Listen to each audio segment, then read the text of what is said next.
అగజానన పద్మార్కం గజానన మహర్నిశం అనేకదం తం భక్తానాం ఏకదంతముపాస్మహే.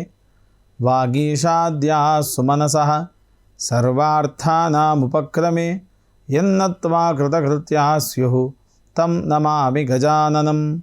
బుధం శ్రీనివాసం సుధర్మాత్మభాసం సుధాతుల్యవాక్సంగతం పాండురంగం సుధీనాదమున్యాహ్వయం దేశికార్యం గురుశ్రీత్రయం నిత్యమేతన్నమామి. నమో బ్రహ్మాదిభ్యో బ్రహ్మ విద్యా సంప్రదాయకర్తృభ్యో వంశ ఋషిభ్యో మహద్భ్యో నమో గురుభ్యః. నారాయణం నమస్కృత్య నరం చైవ నరోత్తమం దేవీం సరస్వతీం వ్యాసం తతో జయముదీరయేత్. స్వస్త్యస్తు సదాం సన్మంగళాని సంతు వక్తశ్చ శ్రోతॄణాం నిత్యం ఏకైకశ్లోకశ్రవణపఠనమాత్రేణ కలికల్మషాపనోదయ పటుతరే వేదకనకకథా ప్రస్తూయతే. వ్యాసాయ విష్ణురూపాయ వ్యాసరూపాయ విష్ణవే నమో వై బ్రహ్మనిధయే వాసిష్ఠాయ నమో నమః. ఈటీవీ లైఫ్ ఆధ్యాత్మిక ఛానల్ వీక్షిస్తున్నటువంటి ప్రేక్షకులకు స్వాగత నమస్కారం తెలియచేస్తూ వేదసారంలోని అనేక మంత్ర ప్రయోగాలు, వాక్య ప్రయోగాలు, అదేవిధంగా వైదిక కార్యక్రమాల యొక్క వివరణ ఈ వేదసారం ద్వారా అనేక రకాలుగా మనం తెలుసుకుంటూ ఉన్నాం. హవనములు అనేక రకాలుగా ఉన్నాయి. అందులో అప్సుహోతవ్యం, వాయుహోతవ్యం, అగ్నిహోతవ్యం, బ్రాహ్మణస్య దక్షిణే హస్తే హోతవ్యం. అగ్నిలో ఆజ్యం వేస్తున్నాము, దాన్ని హోమము అని అంటున్నాం. అదే విధముగా నీళ్లల్లో కూడా హోమం చేసేటువంటి విధానం ఒక లక్షణం ఉంది. వాయువులో హోమం చేసే విధానము ఒకటి ఉంది. అంటే అక్కడ అగ్ని ఉండదు, భావన యజ్ఞేశ్వరుడే. ఇక్కడి నుండి హవిరి ద్రవ్యాలను తీసుకొని వెళ్ళేటువంటి వాడు యజ్ఞేశ్వరుడే. కర్మకాండ విధానమంతా కూడా యజుర్వేదం తెలుపుతూ ఉంది.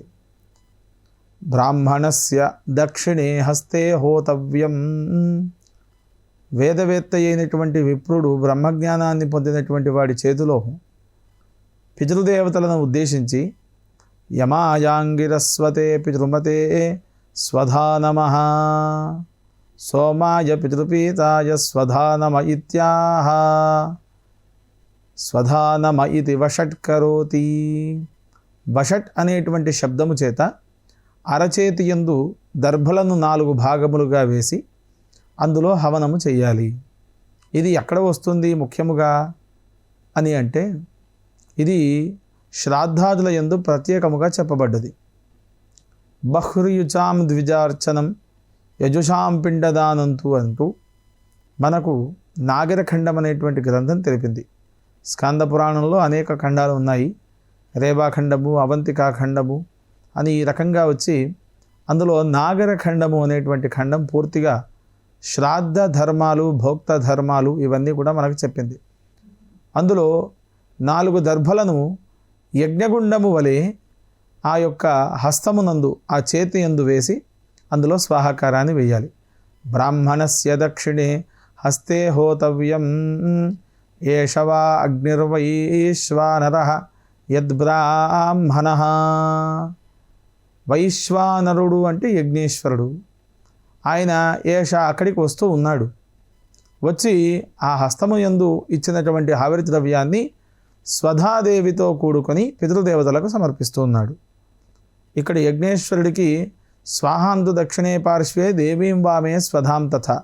స్వధాదేవి ఎడమ భాగానికి, స్వాహాదేవి కుడి భాగానికి ఉంటుంది. స్వధా నమ ఇది వషట్ కరోతి. వషట్, నమః, స్వధ అనేటువంటి 3 శబ్దములు పూర్తిగా స్వాహా శబ్దానికి సంబంధించినటువంటి అక్షరములే. స్వాహ అంటేనే అక్కడ హవనం చెయ్యాలి అని కాదు. స్వధ అనే శబ్దం వచ్చినా, నమ అనేటువంటి శబ్దం వచ్చినా, వషట్ అనేటువంటి శబ్దం వచ్చినా ఆ ద్రవ్యాన్ని అక్కడ సమర్పణ చెయ్యాలి అని మనకు వేదము తెలుపుతూ ఉంది. ఇందులో అనేకమైనటువంటి లక్షణాలు మనకు శ్రాద్ధ ధర్మాలు చెబుతూ ఉన్నాయి. శ్రాద్ధములు ఎప్పుడు ఆ తిథి అందే, అంటే ఏ వ్యక్తి అయితే జరిగిపోయినాడో ఆ తిథి యందు, ఆ మాసమునందు ఈ శ్రాద్ధ తిథిని ఆచరించాలి. దానికి తాను ఏమి చేయాలి అంటే క్షౌరము అనేటువంటి లక్షణం ప్రప్రథమంగా చెప్పబడ్డది. క్షౌరాన్ని శ్రాద్ధ తిథికి ముందు రోజు కర్త చేసుకోవాలి, తదుపరి రోజు మరునాడు భోక్త చేసుకోవాలి. కర్త పూర్వేద్యు కుర్వీత భోక్తా చైవత్ పరేహని.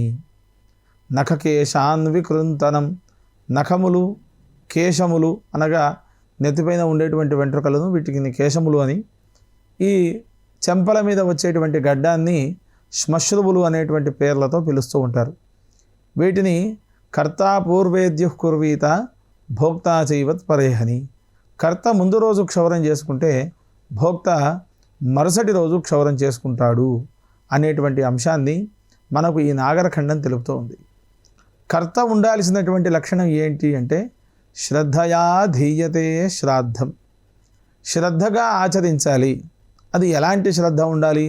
అక్రోధనై అశౌచపరై సతతం బ్రహ్మవాదిభి భవితవ్యం భవద్భిశ్చ మయా చ శ్రాద్ధ కర్మణి. అక్రోధనము, క్రోధన అంటే పూర్తిగా కోపాన్ని విడిచిపెట్టాలి. అక్రోధనై అశౌచపరై, పూర్తిగా మడిగా ఆచారంగా ఉండాలి. ఇక్కడ మడి ఆచారము అనేటువంటి విధానానికి మనకు జరిగినటువంటి 2020 నుండి 2022 వరకు జరిగినటువంటి కొన్ని సందర్భాలే మన జీవితంలో ప్రత్యక్ష ఉదాహరణలు. మడి అంటే అర్థం ఏమిటి అంటే ఐసోలేషన్, తనను తానుగా ప్రొటెక్ట్ చేసుకోవడం. ఇలాంటి మలినమైనటువంటి పదార్థాలను తాకకుండా, ఎవరిని ముట్టకుండా తనంతల తానుగా జీవనాన్ని సాగించేటువంటి వాడు. అతను క్వారంటైన్ అని అంటున్నాం కదా, ఆ రకంగా ఉండేటువంటి వ్యక్తిని మడి అనేటువంటి పేరుతో పిలుస్తూ ఉంటారు.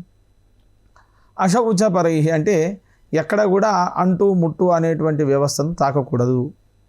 తాను ఉతుక్కున్నటువంటి బట్టలను తాను ధరించుకోవాలి. అవి ఎలాంటి సమయంలో బట్టలను పిండి ఆరేసుకోవాలి అనేటువంటి లక్షణం కూడా మనకు చెప్తోంది. సూర్యాస్తమయమైన తర్వాత 2 గడియల లోపు బట్టలని పూర్తిగా నీళ్ళల్లో తీసి నీడకు ఆరేసి ఉదయాన్నే కట్టుకున్నటువంటి బట్టలని మడి బట్టలు అని అంటారు. ఆ వస్త్రాలను, మడి వస్త్రాలను ఎవరైతే ధరిస్తారో వారికి ఆ శౌచ నియమాలు అనేటువంటివి కొన్ని ఉంటాయి. అంటే తినకుండా ఒకే కార్యం పైన శ్రద్ధ కలిగి చేసేటువంటి లక్షణాన్ని శ్రాద్ధము అని అంటున్నాం. అలాంటి శ్రాద్ధానికి అశౌచపరై సతతం సత్యవాదిభి, నిరంతరం కూడా తాను సత్యాన్ని మాత్రమే మాట్లాడాలి. అనృతవచనం అనేటువంటిది పనికిరాదు, అబద్ధం అనేటువంటిది శ్రాద్ధంలో పనికిరాదు. సతతం సత్యవాదిభి భవితవ్యం భవద్భిశ్చ మయా చ శ్రాద్ధకర్మణి. నేను ఈ శ్రాద్ధాన్ని ఆరాధిస్తూ ఉన్నాను. ఈ దేవతలకు, పితృదేవతలకు ఈ రోజున కేటాయించి నేను వారి కోసం శరణాగతిని వేడుకుంటూ ఉన్నాను. ఎవరిని వేడుకుంటున్నారు అని అంటే విశ్వే దేవతలను, విష్ణుమూర్తిని, పితృదేవత స్వరూపకంగా ఉండేటువంటి పరమాత్మని, వీళ్ళందరినీ తాను ధ్యానిస్తూ ఉన్నాడు.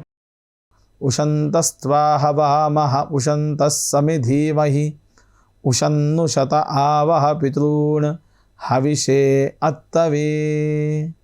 ఓ పితృదేవతలారా, నేను చేసేటువంటి శ్రాద్ధ దినము నాడు ఈ యొక్క కూర్చున్నటువంటి భోక్త పైన మీరు ఆవాహన అయి నా ఇంటి యందు ఆయుర్వర్చో యశః బలః ఆయుః ప్రజాం ధనం విద్యాం స్వర్గం మోక్షం సుఖాని చ ప్రయచ్చంతు యథా రాజా సత్యా ఏత ఆశిషస్సంతు.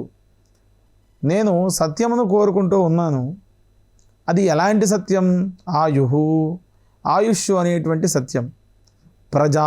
ప్రజా అనగా సంతానము, పుత్రపౌత్రాభివృద్ధి, చుట్టూ ఉండేటువంటి సేవకులు వీళ్ళు.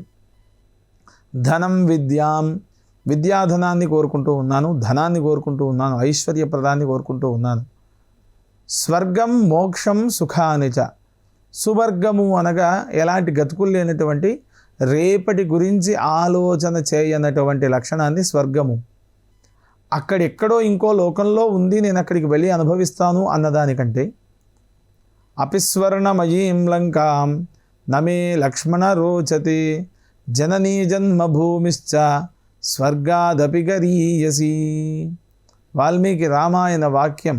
లక్ష్మణుడు లంకను చూసి ఆశపడతాడు, అన్న ఈ లంకని మనం తీసుకుందాము, ఇది అందమైనటువంటి నగరంగా ఉంది, దీన్ని రాజధానిగా చేసుకొని ఇక్కడి నుండి ఈ భరతఖండాన్నంతా పరిపాలన చేద్దాము అని అంటే దానికి శ్రీరామచంద్రుల వారు చెప్పినటువంటి అంశం స్వర్ణమయంగా కనబడుతూ ఉందే, ధగద్ధగాయమానమైనటువంటి వెలుగులు విరాజిల్లుతూ ఉంటుంది. ఆ లంక అనేటువంటి పట్టణాన్ని చూసి నీవు దాని మీద మోహాన్ని పెంచుకుంటూ ఉన్నావు. ఆ మోహం అనేటువంటిది ఎప్పుడు పనికిరాదు. ఆ మోహాన్ని విడిచిపెట్టు. అపి స్వర్ణమయీం లంకాం నమే లక్ష్మణ రోచతే జననీ జన్మభూమిశ్చ. జనని అనగా తల్లి, జన్మభూమి అంటే పుట్టిన ఊరు. స్వర్గాదపి గరీయసి. నీవు ఏదైతే అక్కడ ఉన్నావో అది మాత్రమే నీకు స్వర్గం. ఇంకొక దగ్గర నీవు ఉన్నావు అంటే అది స్వర్గం అని అనబడదు, అది నరకంగా ఉంటుంది. కాబట్టి దాన్ని నీవు అనుభవించవద్దు.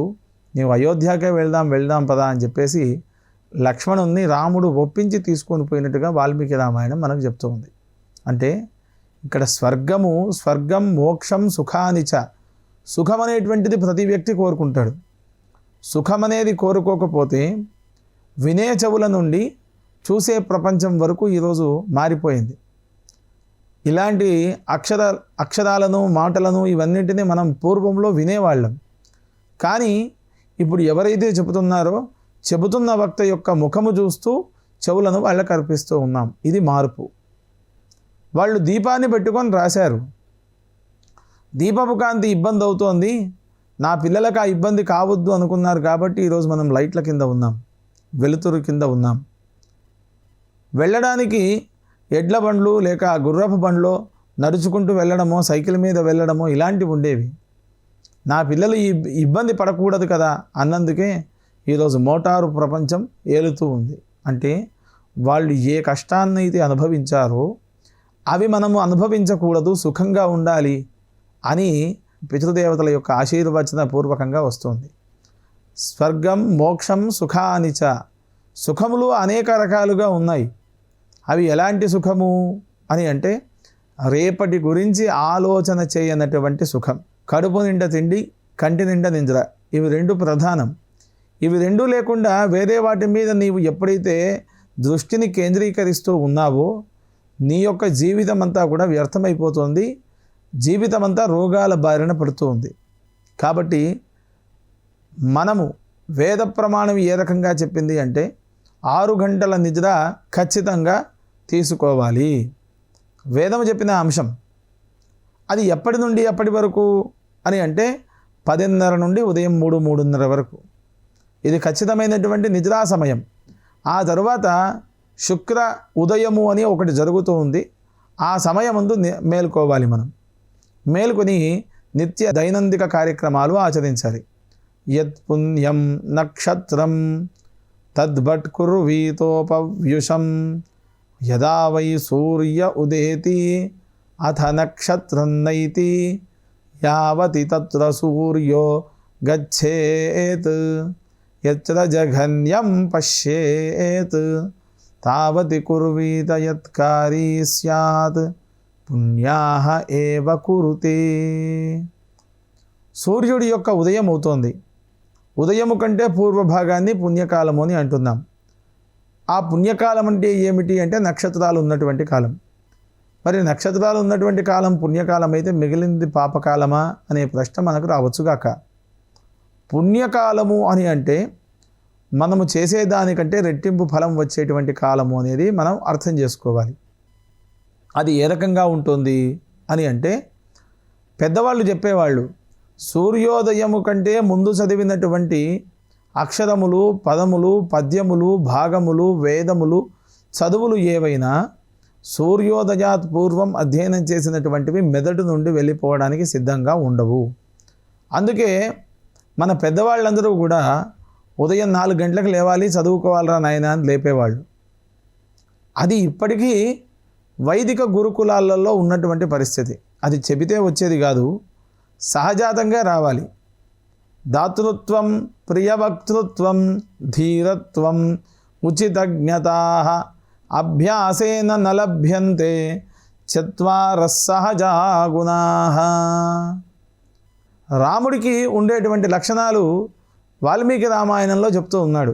దాతృత్వం, ఇవ్వడం, ప్రియ వక్తృత్వం, ప్రేమగా మాట్లాడడం, ధీరత్వం, ఎంత పెద్ద సమస్యనైనా తాను ఎదుర్కోగలిగేటువంటి పరిపక్వత కలిగి ఉండడం, ధీరత్వం, ఉచితజ్ఞతాః అభ్యాసేన నలభ్యంతే, అభ్యాసం చేస్తే ఇవి రావు. చత్వారః సహజా గుణాః, ఇవి 4 గుణాలు సహజత్వంగా సహజాతంగా రావాలి. ఇక్కడ సంగీతం, సాహిత్యం, వైదికం, వేదం, వీటన్నింటికీ కులము, మతము, తారతమ్యము, పెద్ద చిన్న అనేటువంటి లక్షణాలు లేవు. అక్షరముల యందు తాను పటిమ కలిగి ఉండడం, అక్షరాలను ప్రయోగించడం, అక్షరముల యొక్క సమూహాన్ని వివరించడం. ఇక్కడ కవి రాస్తాడు, కానీ వ్యాఖ్యాత ఆ కవి రాసినటువంటి దానిని పూర్తిగా అనుభవించి బయటికి చెప్పగలగాలి. అప్పుడు రాసినటువంటి శ్లోకానికి కానీ పద్యానికి కానీ శోభ కలుగుతోంది. కవి ఆలోచన పరంగా ఆ అక్షరాలన్నింటినీ రాసుకుంటూ వెళ్ళిపోతాడు. ఎలాంటి శ్లోకమైనా, ఎలాంటి లక్షణమైనా తాను రాసుకుంటూ వెళ్ళిపోతూ ఉంటాడు. నాహం జానామి కేయూరే, నాహం జానామి కుండలే, నూపురే త్వమభిజానామి నిత్యం పాదాభివందనాత్. రామాయణంలోని ఒక శ్లోకం.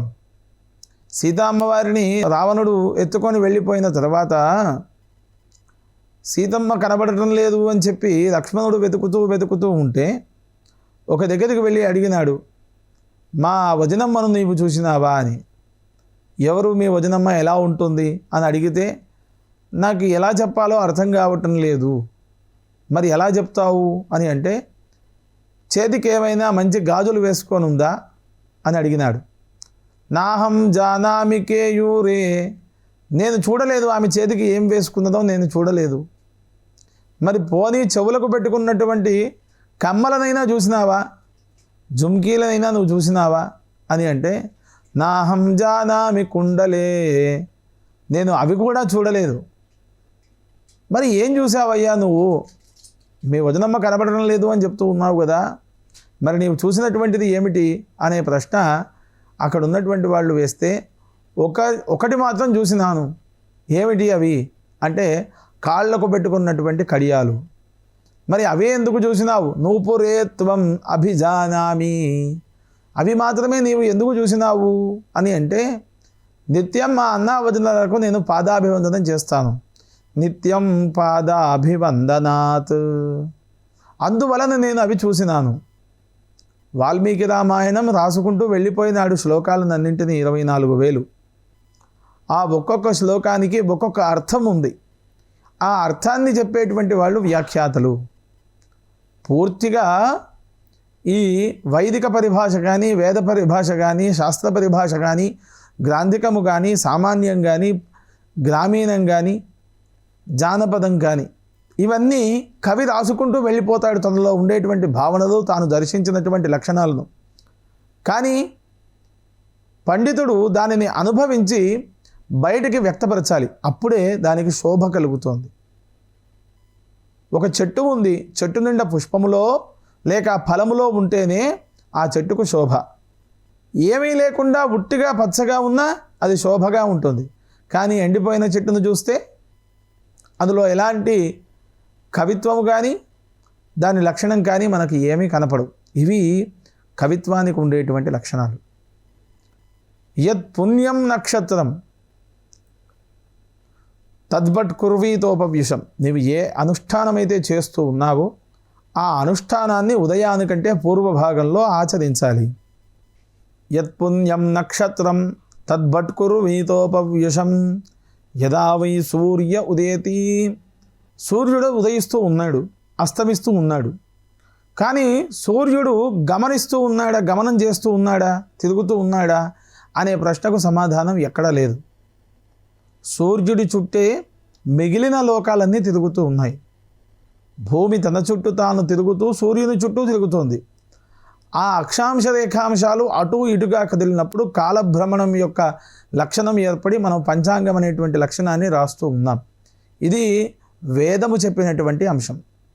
అందుకని సూర్యోదయాత్ పూర్వం అరుణుడు ఉదయించినప్పుడు గనక మనం ఏ అక్షరాలైతే చదువుతూ ఉంటామో ఆ అక్షరాలు మన జీవితానికి నిత్య సత్యాలు అవుతాయి. అక్కడ అనుష్ఠానాన్ని చేసుకోవాలి. యదా వై సూర్య ఉదేతి అథ నక్షత్రన్నైతి యావతి తత్ర సూర్యో గచ్చేత్. నక్షత్ర మండలం నుంచి సూర్యుడు పయనిస్తూ ఉంటాడు. అలా పయనించినటువంటి సూర్యుడు చూస్తూ ఉంటాడు. అంటే సూర్యుడు ఒక దగ్గర ఉంటే లోకాలన్నీ తన చుట్టూ తిరుగుతూ ఉన్నాయి. ఉన్న స్థలంలో ఉండి లోకాలను చూడగలుగుతున్నాడు సూర్యుడు. ఎక్కడికో వెళ్ళి పనిచేయడం కాదు.